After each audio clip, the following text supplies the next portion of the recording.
बिस्मिल्लाहिर्रहमानिर्रहीम। अस्सलाम वालेकुम। कैसे हैं आप सब?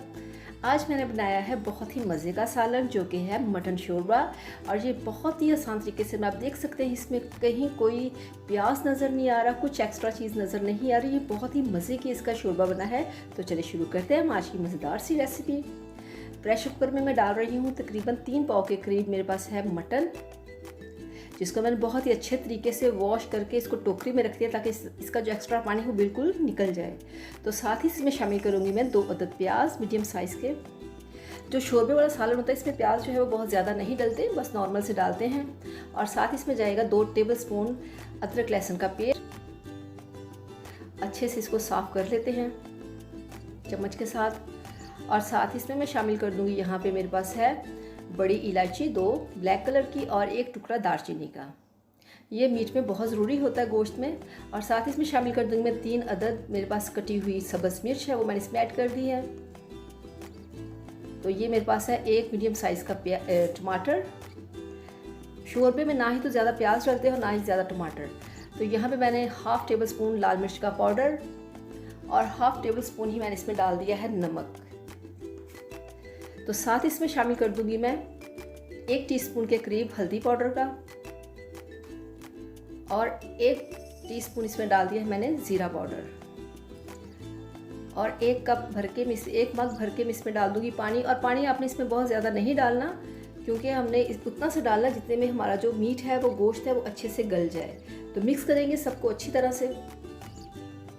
यहाँ पे आप देख सकते हैं इसमें ना ही मैंने पानी ज़्यादा डाला है और ना ही बहुत ज़्यादा मैंने प्याज और टमाटर डाले हैं, क्योंकि शोरबे में बहुत ज़्यादा ये सामान नहीं डालते।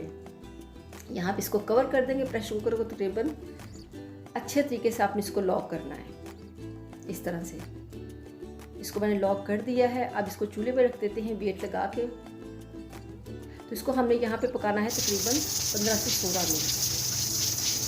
15 से 16 मिनट गुजर चुके हैं, चेक करते हैं।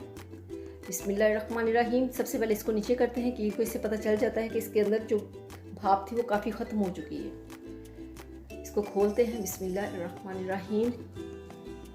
यहाँ पे आप देख सकते हैं माशाल्लाह ये बहुत अच्छे तरीके से गल चुका है। और इसमें देखें कोई एक्स्ट्रा पानी नहीं, मैंने पानी डाला ही उतना था कि ये गल भी जाए अच्छे तरीके से और जो हमारा गोश्त है वो नीचे लगे भी ना। और ये अंदाजे के साथ आपने डालना है, क्योंकि इसको हम भर भी सकते थे कि ज़्यादा पानी डाल लें अच्छे से गल जाए, लेकिन उसके बाद हमें बहुत प्रॉब्लम होती है इसको खुश्क करने में। तो आप पानी डालें ही उतना कि जो मीट है वो नज़र आए, बस पानी नीचे रहना चाहिए मीट के। तो इसको कढ़ाई में डाल लेते हैं।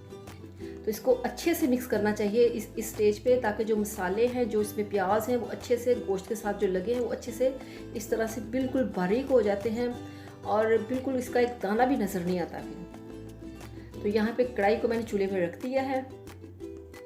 तो आप देख सकते हैं इसमें पानी बिल्कुल भी, जो मसाला हमने प्याज डाला था उसका कुछ भी कुछ नहीं नज़र आ रहा, बिल्कुल वो अच्छे से घुल चुके हैं इसमें। और इसकी वजह सिर्फ ये है कि हमने पानी मुनासिब डाला था। और जो अब मैं इसमें चम्मच चला रही हूँ तो वो बिल्कुल जो है ना वो बिल्कुल ख़त्म हो जाएगा सारा उसका। इसमें डाल रही हूँ, मैं शामिल कर रही हूँ कुकिंग ऑयल तकरीबन हाफ़ कप के करीब, क्योंकि बकरे के गोश्त में काफ़ी ज़्यादा चर्बी होती है और इसमें बहुत ज़्यादा हम जो है ना कुकिंग ऑयल नहीं डाल सकते। तो इसको हम यहाँ पे बहुत ही अच्छे से इसको भून लेंगे। ये जितना हम भूनेंगे हमारा जो शोरबा है उतना ही मज़े का बनेगा। तो आप देख सकते हैं यहाँ से 10 से 12 मिनट हो चुके हैं। बहुत ही अच्छे से मैंने इसकी भुनाई यहाँ पे कर ली है। इसका कलर आप देख सकते हैं, जो ऑयल है बिल्कुल सेपरेट हो चुका है। तो इसमें मैं शामिल करूँगी तकरीबन आधा लीटर के करीब पानी। 1 गिलास भर के मैंने डाल दिया इसमें। ये कम लग रहा था थोड़ा सा, मैंने और इसमें शामिल कर दिया, क्योंकि जो शोरबा होता है उसका मतलब शोरबा ही होता है, ना कि वो गाढ़ी सी ग्रेवी नहीं।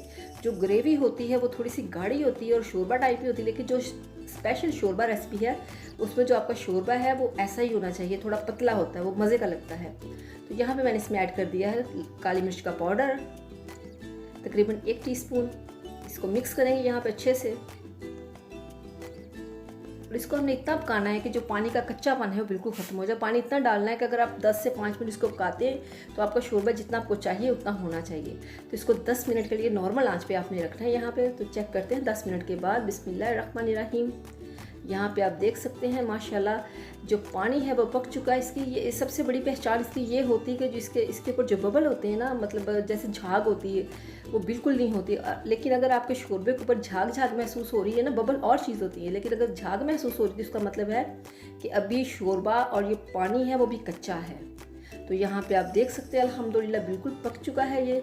इसमें शामिल करूँगी बारीक कटी हुई सब्ज़ मिर्च, और साथ इसमें है 2 टेबलस्पून के करीब सब्ज़ धनिया, वो मैंने इसमें ऐड कर दिया है। और ये बहुत लाजमी और बहुत खूबसूरत लगता है। इसके बाद हम इसमें चम्मच चलाएंगे बहुत अच्छे तरीके से। इस तरह से आप देख सकते हैं कि शोरबा हमारा पक भी चुका है, और ये बिल्कुल इतना नहीं हुआ कि बिल्कुल कम हो जाए। ये बहुत ही अच्छा और बहुत ही मज़े का सालन बना है। तो चले करते हैं हम इसको डिश आउट। और अगर आपको मेरी ये रेसिपी पसंद आए तो मेरे चैनल को ज़रूर सब्सक्राइब कीजिएगा और वीडियो को लाइक लेते हैं सर्विंग बाउल में इस तरह से। तो आप इसको खा सकते हैं नान के साथ, आप इसको खा सकते हैं वाइट चावल के साथ और तंदूर की रोटी के साथ। और अगर आपको ये मेरी रेसिपी पसंद आए तो मेरे चैनल को ज़रूर सब्सक्राइब कीजिएगा, वीडियो को लाइक कीजिएगा, दुआओं में याद रखिएगा। अल्लाह हाफिज़।